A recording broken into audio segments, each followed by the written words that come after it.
dahil sa katotohanan ng ipinapangaral ng Santa Iglesia Katolika na hindi maitanggi ng mga protestante sa lungatang aral at bahayag ng mga pastor. Ilalatad, lalatad, lalatad, lalatad.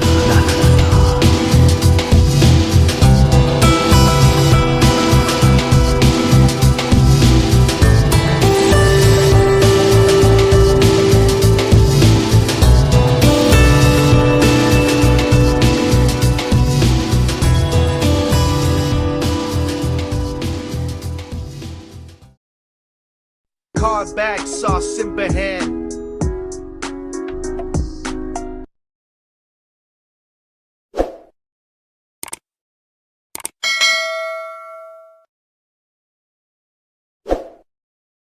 Okay, so sa pagkakataong ito ating tatalakayin itong akusasyon ni Isel TV na pinag-chop-chop daw natin ang video ni Eliseo Soriano para ipalitaw na nagkamali si Eliseo Soriano.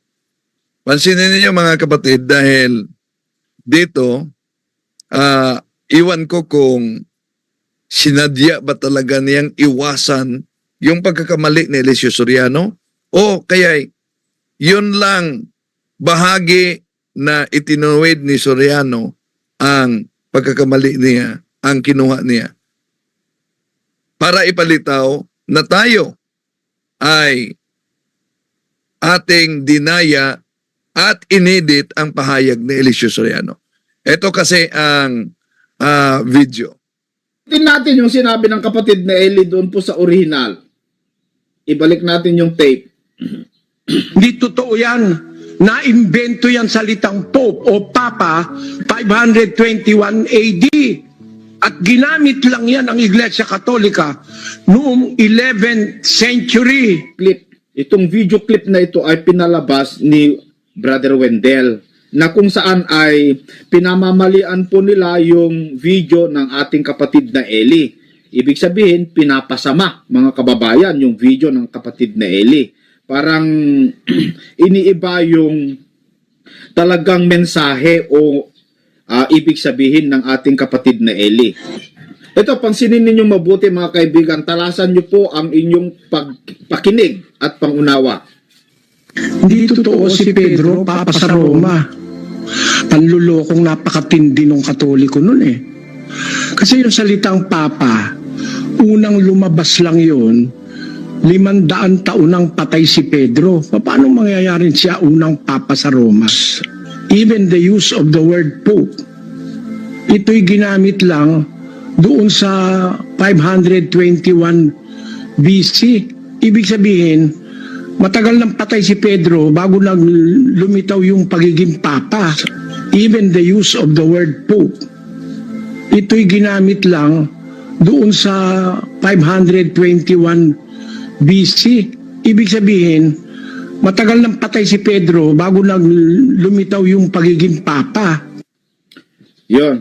So parang pinapalabas po ng mga taga punto por punto o si Brother Wendell na mali yung pagtuturo ng kapatid na Eli kasi si Pedro namatay 521 BC. Yan. Parang pinapalabas lang umano natin na nagkamali si Eliseo Soriano. Kaya nga, kung natunton talaga niya dahil sabi niya, ito ang original, kung sa kanyang side, ang ating pakinggan mga kapatid, abay, magtataka talaga kayo. Bakit inilabas sa atin na BC, before Christ? Samantalang ang inilabas ni Isel TV, AD, na ang AD para sa kanya, after death. Mali po, hindi after death ang AD. Anno Domini. Yes. Pagkarinig ko, BC ang sinabi ni Esel eh. 521 BC? Hindi, AD. Dito, sabi niya original, oh. Yan, na-imbento yan salitang Pope o Papa 521 AD. At ginamit lang yan ang Iglesia Katolika noong 11th century. Yun. Yun ang bahagi sa pahayag ni Eliseo Soriano na ED. Kaya, pinalitaw ni SLTV na ating inedit ang video ni Soriano para yung ED ay magiging busy. Balik muna natin. Tin natin yung sinabi ng kapatid na Eli doon po sa original. Ibalik natin yung tape. Hindi totoo yan. Naimbento yan salitang Pope o Papa 521 AD. At ginamit lang yan ang Iglesia Katolika noong 11th century. Itong video clip na ito ay pinalabas ni Brother Wendell na kung saan ay pinamamalian po nila yung video ng ating kapatid na Eli. Ibig sabihin, pinapasama mga kababayan yung video ng kapatid na Eli. Parang iniiba yung talagang mensahe o ibig sabihin ng ating kapatid na Eli. Ito, pansinin ninyo mabuti mga kaibigan, talasan nyo po ang inyong pakinig at pangunawa. Hindi totoo si Pedro, Papa sa Roma. Panlulokong napakatindi ng Katoliko nun eh. Kasi yung salitang Papa, unang lumabas lang yun, 500 taon nang patay si Pedro. Paano mangyayari siya unang Papa sa Roma? Even the use of the word Pope, ito'y ginamit lang doon sa 521 BC. Ibig sabihin, matagal nang patay si Pedro bago nang lumitaw yung pagiging Papa. Even the use of the word Pope, ito'y ginamit lang doon sa 521 BC. Ibig sabihin, matagal nang patay si Pedro bago nang lumitaw yung pagiging Papa. Yon. So parang pinapalabas po ng mga taga punto por punto o si Brother Wendell na mali yung pagtuturo ng kapatid na Eli kasi si Pedro namatay 521 BC. Ayun, 521 BC. Pinalabas lang natin at sa video niya, inedit natin. Magaling pagka-edit dahil kabusis umano ni Eliseo Soriano. Iwan ko kung sadya ba talaga niya na di pinanood ang buong video. Dahil itong ipinakita niyang original daw, sa videong ito kasi, inulit-ulit ni Eliseo Soriano ang pagsagot gamit ang Catholic Encyclopedia. Sa unang bahagi ng kanyang pagsagot, doon sablay si Eliseo Soriano. Bakit? BC before Christ ang binanggit niya.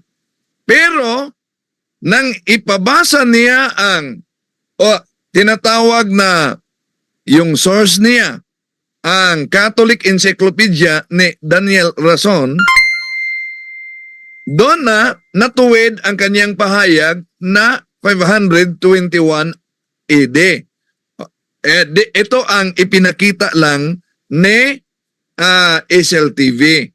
Yan, naimbento yan salitang Pope o Papa 521 AD. At ginamit lang yan ang Iglesia Katolika noong 11th century. Ayan. Kaya sa video niya pinalitaw na inedit natin ang pahayag ni Eliseo Soriano para magmukhang mali. Hindi.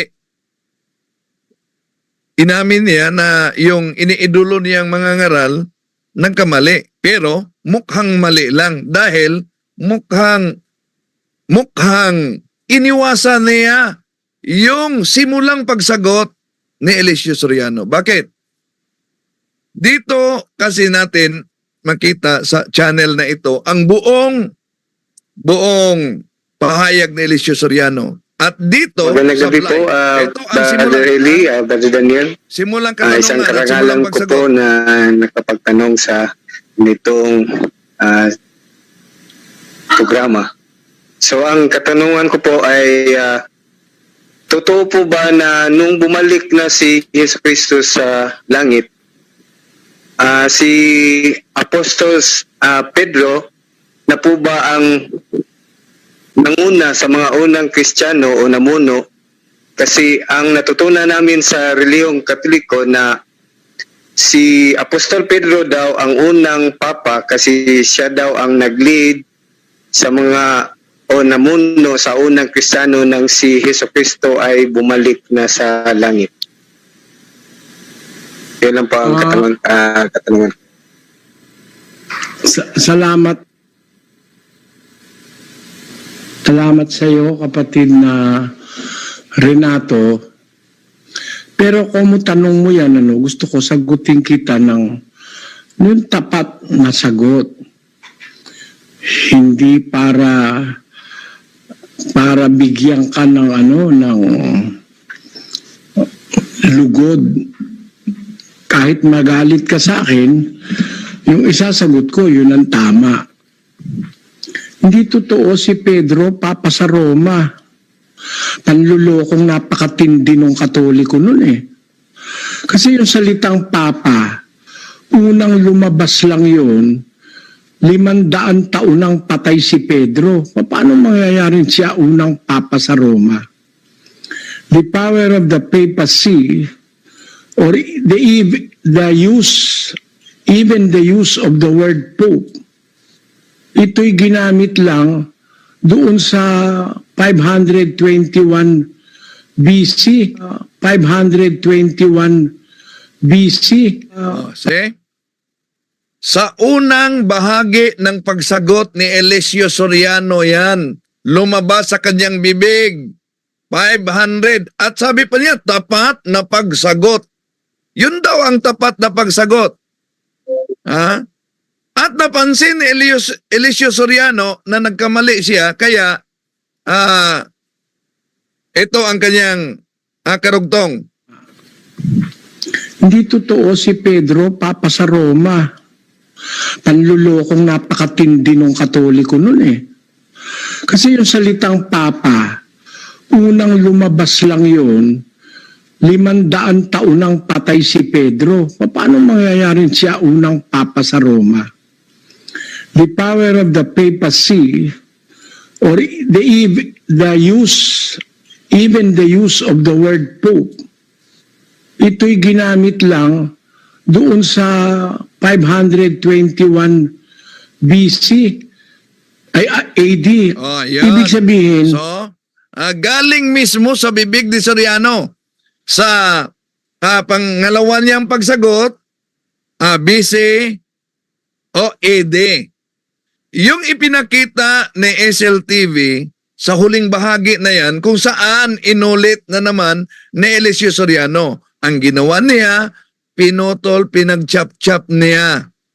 Iniwasan niya yung unang bahagi na pagsagot na nagkamali si Eliseo Soriano. Ang akala niya, di siya mabubuking. Pero, dito, malinaw, sino ang nanloloko sa mga inosenteng tao. At di lang yan, sabi niya na ang Anno Domini daw, ang ibig sabihin after death. nasa Catholic Encyclopedia ito. Katoliko gumawa nito. Basahin natin yung volume 8, 571. The Pope, the popular title of the Bishop of Rome, successor of Saint Peter and visible head of the Catholic Church, is Pope, derived from the Greek papas, father. The title was first mentioned by Saint Ennodius, 521, and has been in general use in the Western Church since the 11th century. Kita mo, unang-unang minention yan ni Ennodius, 521, matagal nang lusaw si Pedro nung gamitin niyang salitang Pope o Papa. At yan, ginamit lang sa Western Church since the 11th century. 11 taon nang patay si Pedro nung gamitin yan sa Western Church.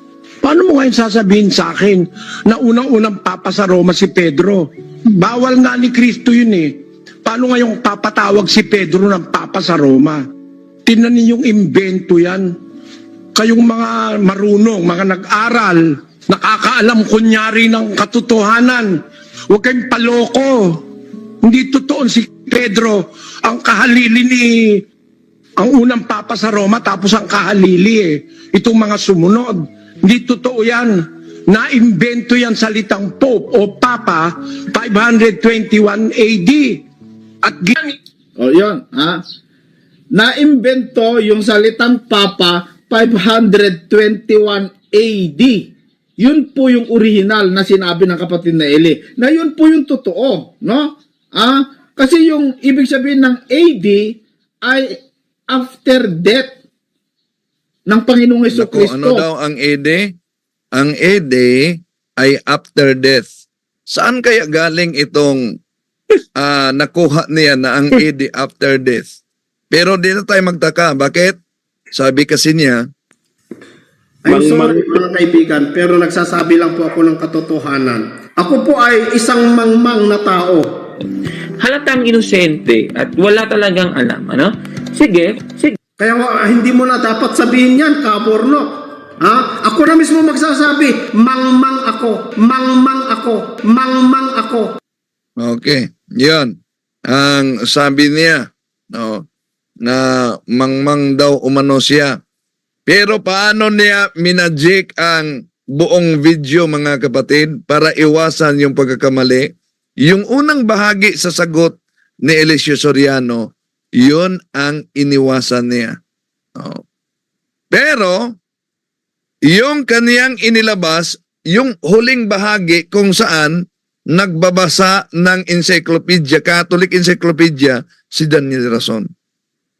Ang iniwasan niya, itong pagsimula ng pagsagot, no, tinanong si Eliseo Soriano, at Magandang gabi po, ito ang tanong. Brother Eli, Brother Daniel. Isang karangalan ko po na nakapagtanong sa nitong programa.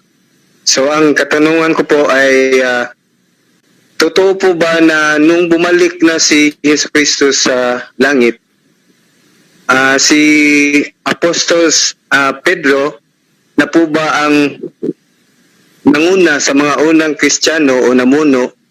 Kasi ang natutunan namin sa relihiyong Katoliko na si Apostol Pedro daw ang unang papa kasi siya daw ang nag-lead sa mga o namuno sa unang Kristiyano nang si Jesucristo ay bumalik na sa langit. Yan lang po ang katanungan. Salamat. Salamat sa iyo, kapatid na Renato. Pero kung mo tanong mo yan, gusto ko sagutin kita ng tapat na sagot. Hindi para bigyan ka ng ng lugod. Kahit magalit ka sa akin, yung isasagot ko, yun ang tama. Hindi totoo si Pedro, Papa sa Roma. Panlulokong napakatindi ng Katoliko nun Kasi yung salitang Papa, unang lumabas lang yun, 500 taon nang patay si Pedro. Paano mangyayari siya unang Papa sa Roma? The power of the papacy, or the use of the word Pope, ito'y ginamit lang doon sa 521 BC. 521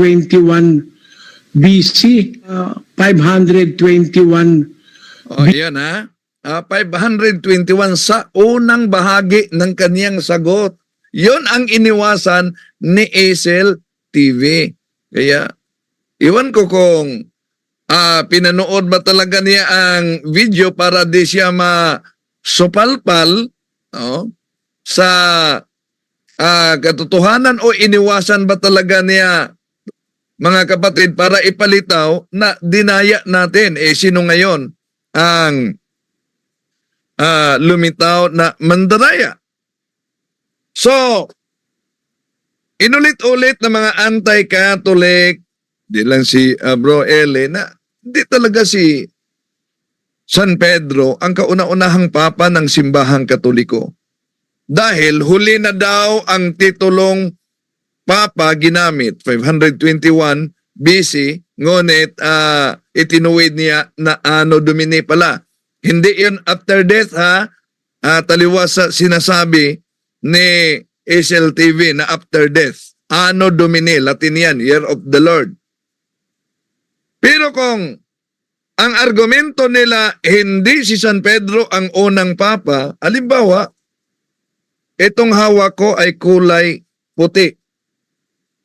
Kung sasabihin ko na ang kulay nito ay puti, tutula nila, hindi yan puti. O sige, anong kulay ito kung hindi ito puti?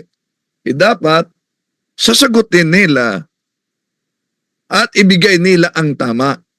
Di pwede na tototo lang sila pagkatapos di nila alam kung sasabihin ko na puti ang kulay nito at tototol sila, hindi, puti. Anong kulay ito? Di pwede sabihin nila, iwan ko. Anong punto, mga kapatid? Kung sinabi nila na hindi si San Pedro ang unang papa, ibig sabihin, merong unang papa sa simbahang Katoliko na hindi si San Pedro. Kaya nga, yun ang tanong ko sa debate namin ni Rizalito Ocampo noon sa Iglesia ni Cristo, na sinabi niyang, hindi si San Pedro ang unang papa ng simbahang Katoliko. Kaya, butata dito si INC Ministro Rizalito Ocampo noon sa debate namin. Dahil ilang bisis ko tinanong, kung hindi si San Pedro ang unang papa sa simbahang Katoliko, sino ang unang papa sa simbahang Katoliko? Tinututulan nila. Kung tingnan natin kahit na sa Webster's Dictionary, page 544, malinaw ang nakasulat. Peter, masculine proper name, Simon Peter, fisherman of Galilee, one of the 12 apostles and the first pope of the Roman Catholic. Ngayon, una, isa-isahin po natin mga kapatid. Sisiyasatin natin. Bakit po ba tinatawag na Papa si San Pedro? Yung titulong Papa na sabi ni Alessio Soriano, huli na 521 BC, AD pala, no? Anno Domini, hindi after death, ha? Lumabas. Kaya, yun ba ang batayan para si San Pedro ay hindi tunay na unang Papa ng simbahang Katoliko? Mali. Bakit? Ang bata, tao na, kahit huli na, pinangalanan siya. Nagsimula ba ang pagkatao ng isang bata nung pinangalanan siya? Hindi. Kahit wala pa siyang pangalan, tao na siya. Anong punto dito? Ang Pilipinas nga, bago siya pinangalan ng Pilipinas, nag-exist na ang kaniyang mga pulo. Hindi ibig sabihin na ang paglitaw, paglabas sa pangalan, doon nagsimula ang pinangalanan. Ganon din ang titulong Papa. Kahit sa taong 521, lumabas opisyal ang titulong Papa, ngunit ang namuno na tinatawag sa opisyal na titulong ito ay nagsimula na sa panahon pa ni San Pedro, dahil ang titulong Papa galing sa Latin, San Mateo 16:18, nang sinabi ng ating Panginoong Hesus, et ego dico queato is Petros, et soperam vitram edipicabo iglesiam iam, et portain perinon praebilabot adversus iam.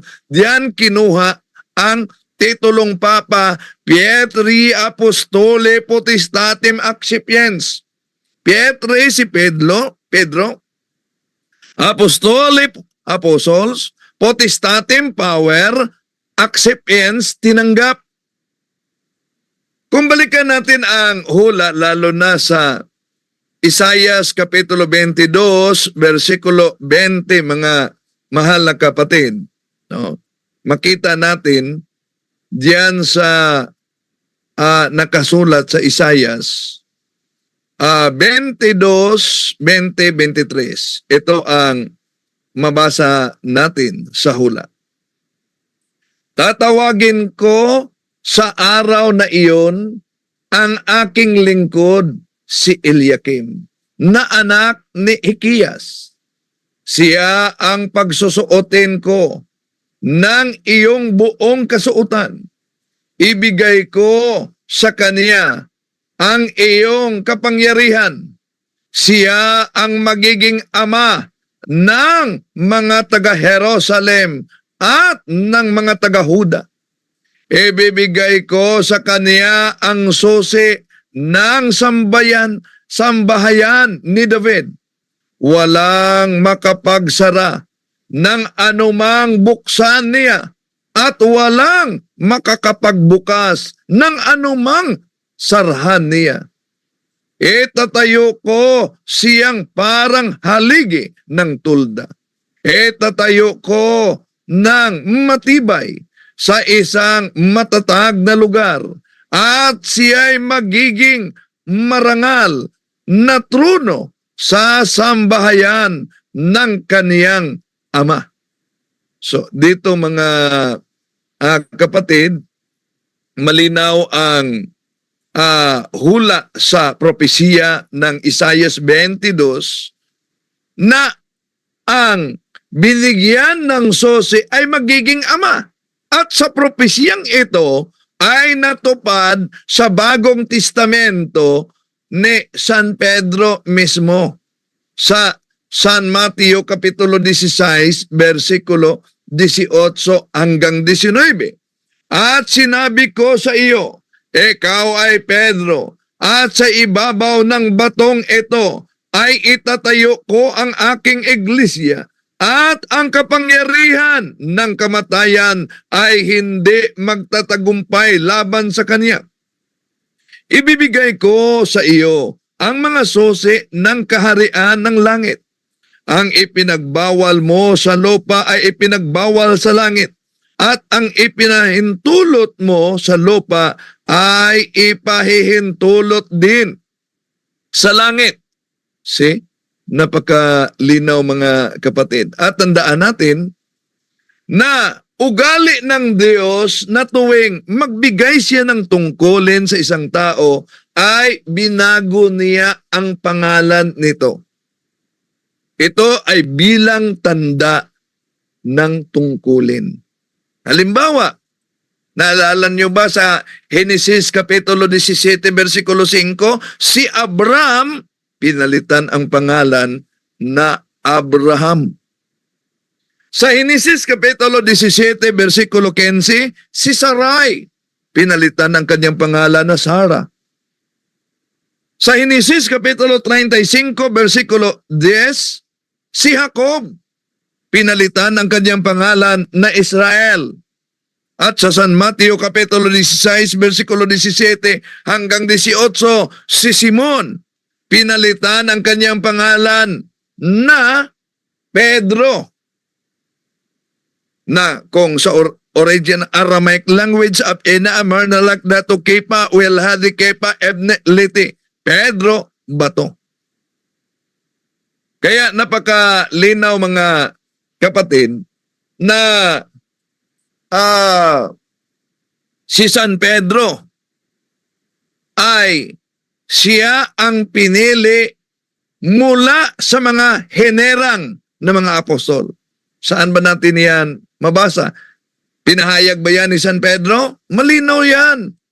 Pansinin ninyo ang pahayag ni San Pedro sa Gawa Kapitulo 15, versikulo 7. Pagkatapos ng maraming pagtatalo, tumindig si Pedro. Sinabi niya sa kanila, mga kapatid, nalalaman natin na nang nakaraang mga araw ay hinirang ako ng Diyos mula sa inyo.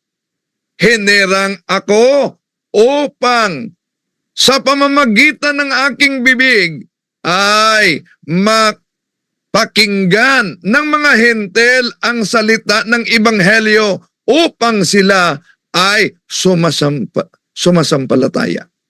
See? Ano daw? Malinaw ang sabi ni San Pedro, mula sa kanila. Yung mga apostoles, sinirang. Pero mula sa hinirang, si San Pedro ay hinirang mula sa kanila. At nang nakita ng ating Panginoong Hesus, si Satanas, na susubok sa kanyang iglesia, anong nangyari? Binabalaan niya si San Pedro. At hindi niya ito ginawa, mga kapatid, sa ibang mga apostol. Kundi, diyan lang ni San Pedro. Matapos niya binabalaan si San Pedro na mag-ingat dahil si Satanas ay susubok sa kanyang iglesia. I-single out niya si San Pedro. Ipinagdasal niya. At pagkatapos, inutusan niya si San Pedro. Yun ang mabasa natin sa Lucas Kapitulo 22, versikulo 31-32. Sinabi ng Panginoon, Simon, narito, ikaw ay hinihingi ni Satanas sa akin upang salain tulad ng trigo. Ngunit, ipinanalangin na kita upang huwag manghida. Ang iyong pananampalataya, kapag ikaw ay nagbalik, palakasin mo ang iyong mga kapatid. See? Napakalinaw, mga kapatid, ang pahayag mismo. No? At nilinaw din ng Ebanghelyo ang natatanging yung gampanin ni San Pedro sa iglesia. Kung tingnan natin ang mabasa sa Juan Kapitulo 21, sabi kasi ni Eliseo Soriano at sa iba pa, hindi siya kahalele. Tandaan natin na sa Juan Kapitulo 16, ang ating Panginoon Jesucristo ang tinatawag na Good Shepherd, mabuting pastol. At bago siya umakyat sa langit, ang pagiging pastol sa kaniyang mga tupa ay iniwan niya kay San Pedro. Juan Kapitulo 21, 17, 15, ito ang ating mabasa. Pagkakain nila, tinanong ni Jesus si Simon Pedro, Simon, anak ni Juan, iniibig mo ba ako nang higit sa mga ito? Opo, Panginoon. Alam ninyong mahal ko kayo, tugon niya. Sinabi sa kanya ni Jesus, kung gayon, pakainin mo ang aking mga batang tupa. Muli siyang tinanong ni Jesus, Simon, anak ni Juan, iniibig mo ba ako? Sumagot si Pedro, opo, Panginoon, alam ninyong mahal ko kayo. Sabi ni Jesus, alagaan mo ang aking mga tupa. Pangatlong ulit, na tinanong siya ni Jesus, Simon, anak ni Juan, mahal mo ba ako? So ano po ba sa English, mga kapatid, feed my sheep? At anong ibig sabihin ng feed my sheep? Jeremiah chapter 3 verse 15. And I will give you a pastors according to my own heart, and they shall feed you with knowledge and doctrine. Yun pala ang kahulugan sa pakainin mo ang aking mga tupa. Ngayon, kung tutulan nila na si San Pedro ay hindi talaga unang papa, hindi. Gagamit sila ng history, hindi his history. Anong dapat nilang gamitin, mga kapatid? Gagamitin nila dapat yung history na kung di si San Pedro ang unang papa, ibig sabihin merong unang papa na di si San Pedro. Pero di yan ginawa nila. Di ba ba? Tutol na tutol lang sila Pero di naman nila itinuwid sino ang unang papa kung hindi si San Pedro. Bago sinabi nila, hindi pwedeng si San Pedro ang unang papa dahil hindi nagtungo si San Pedro sa Roma. Yun ang paulit-ulit nating marinig. Na hindi nagtungo si San Pedro sa Roma. Pero alam nyo, kahit sa Biblia merong historical evidence, ebidensya mga kapatid, na si San Pedro ay nagpunta sa Roma.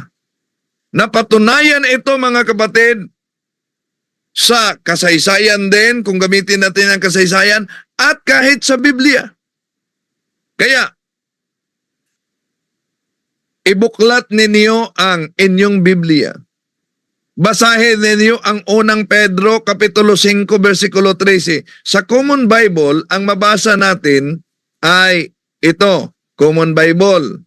No?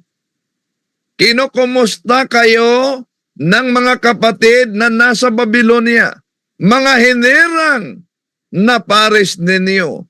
Kinukumusta rin kayo ni Marcos, ang mahal kong anak sa pananampalataya. Ang sabi kasi sa bidyong ito, di pwede si San Pedro na magiging papa dahil bawal ang pagtawag na papa.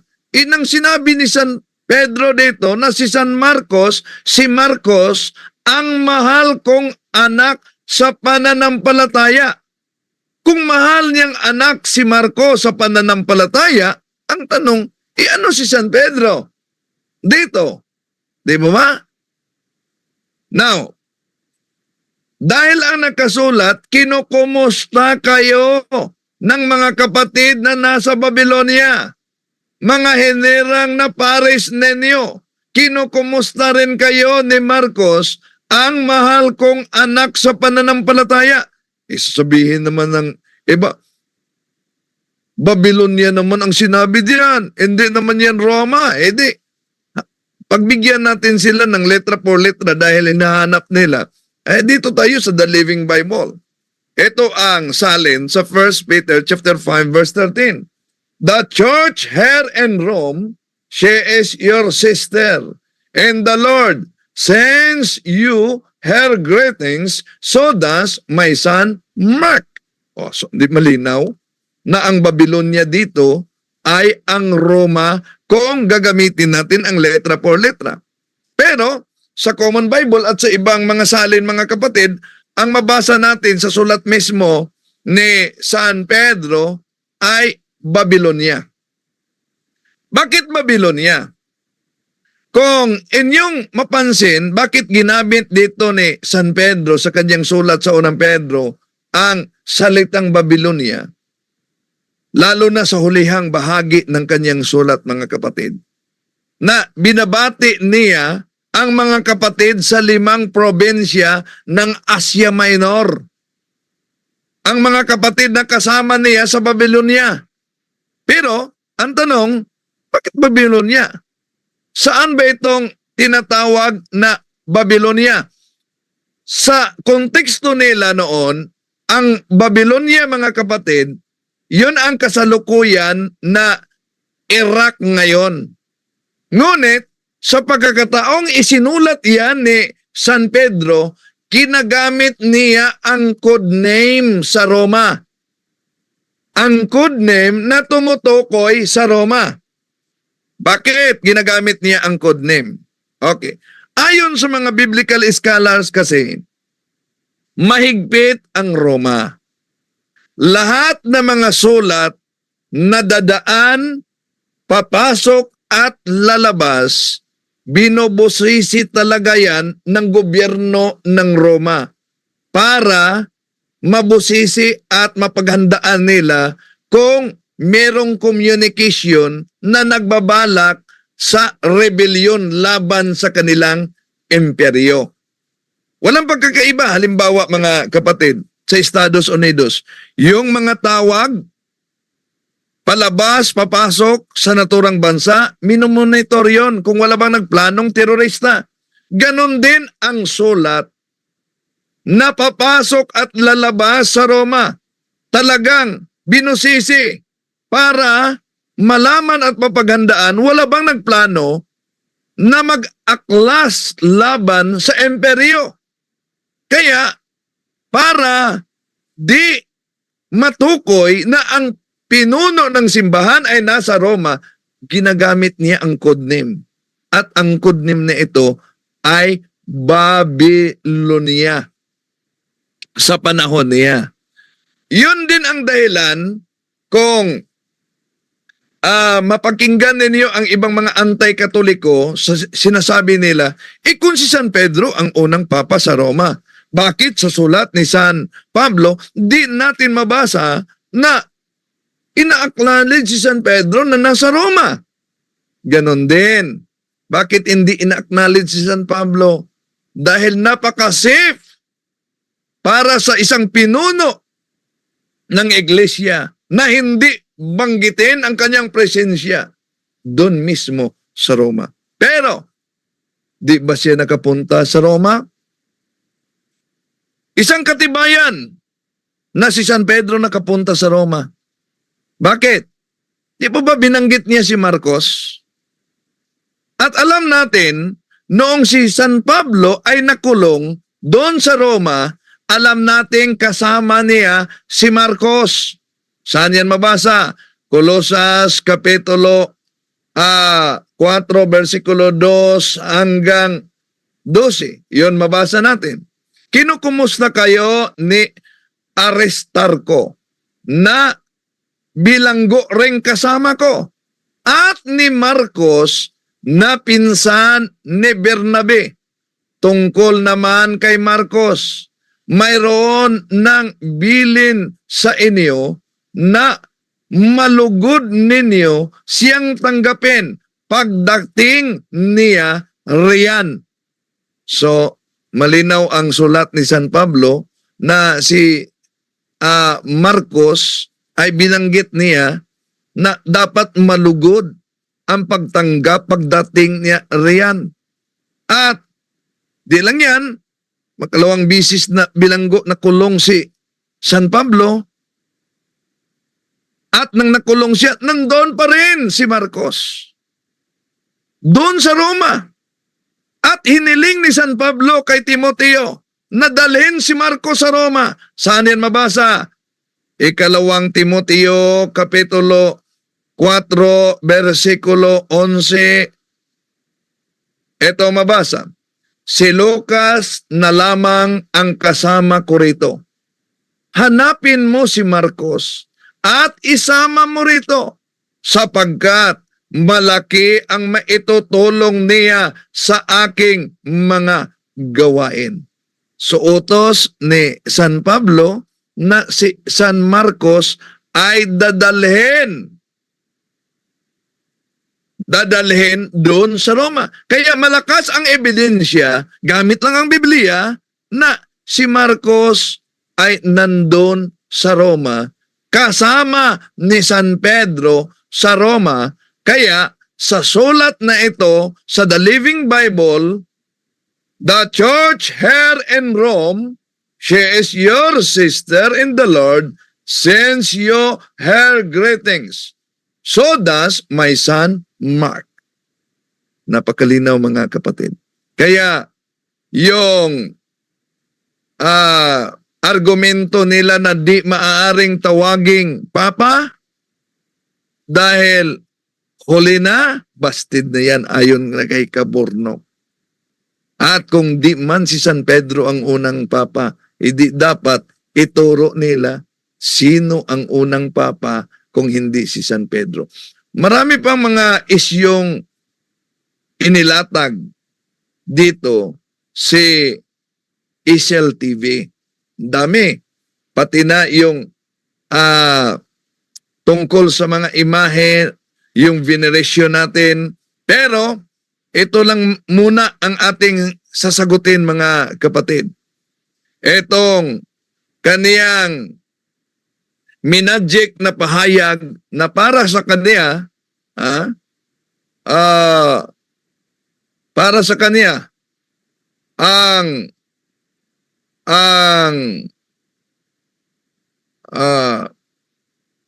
pahayag ni Eliseo Soriano ay pinutol daw natin. Di yan totoo. Dahil siya mismo ang lumitaw na pinutol niya ang naturang pahayag para madaya ang inosente. Kaya ulitin ko, ang kasinungalingan, pag ito'y palaging inulit-ulit ay magmukha talagang parang katotohanan, lalo na sa ating mga kapatid na kulang ang kaalaman.